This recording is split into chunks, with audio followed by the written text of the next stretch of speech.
Hey guys, I know I kind of look rough. It's early in the morning, and yeah, I know I need a haircut and all that. Anyways, I come to talk to y'all today because I think America is pretty much over. Like, I think the Constitution is over. I think the American dream is over.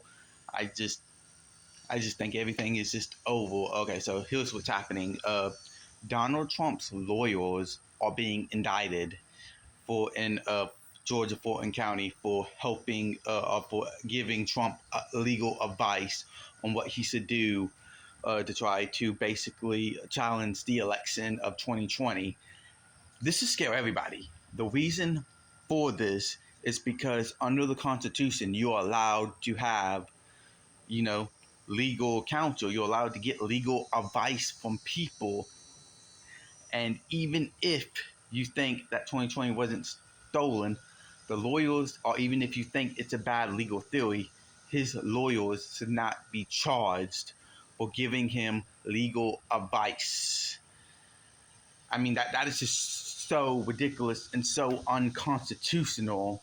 Like, imagine that you like killed somebody, right? And the lawyer that defends you is also going to jail with you simply for defending you. That's exactly what's happening in this case here. Even if what you think Trump did is wrong, his lawyers should not go to jail because they did not do anything illegal. They didn't. That's just the fact. They just gave legal advice. Even if that legal advice is bad, it wasn't illegal or unconstitutional to give that legal advice. They gave their opinions, and Trump did whatever he did on those legal advices. And now his lawyers are being arrested and charged along with him. And it's just ridiculous. It really, really is.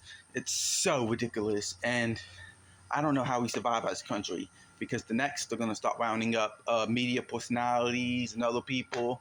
Anyone who supports MAGA, anyone who even has a glimpse of supporting Donald Trump is going to be rounded up and thrown in prison. That's the next step. It always is in these situations. It might take a few years, but it will happen if they are successful in basically finding Donald Trump guilty, which this is Fulton County, Georgia. I mean, kind of leftist, so he might end up going to jail. He might not.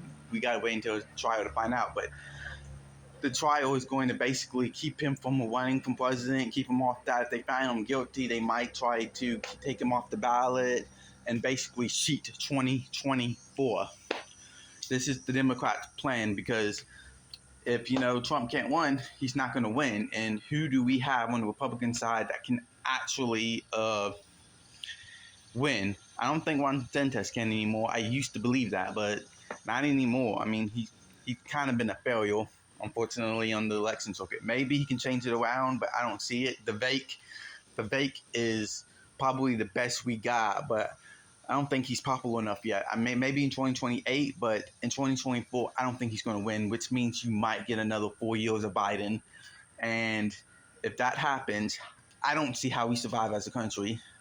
We're on the boards of World War III. Bucks is having no meeting with the Bucks are having no meeting on August 22nd about the currency, and that could displace the dollar. And if that happens, hyperinflation, we've become a third world country overnight. I mean, things are bad and worse than ever. Throwing this into the mix, I don't think America's going to survive it, guys. I really, really, really don't. I think we're witnessing the fall of our country. I really do. Civil war, revolution, something's about to take place, and it's going to be bad. And people are going to be arrested. People are going to be rounded up. I really don't see a way out of this. We are past the point of no return. They're trying to get Trump, and they would do everything in their power to get Trump. On top of that, the Maui fires, if you pay attention to that, that's been a disaster all the way around. There's so many people missing. So many people feel to be dead in that. The government has failed on all levels. I mean, there was no communication, all this kind of stuff. It's probably the worst national disaster, or the worst U.S. fire in American history. It's really bad. I mean, I just don't see how our government can function. I mean, barely function as it is. And Biden, he gave the no comment. Like he he clearly doesn't care. And we have so many problems in this world, so many issues. I don't see how we survive it. I really don't. I'm not trying to be black pilled or discourage anybody, but like I think we're at the point of no return. I think it's over. I think we're at the point of civil war.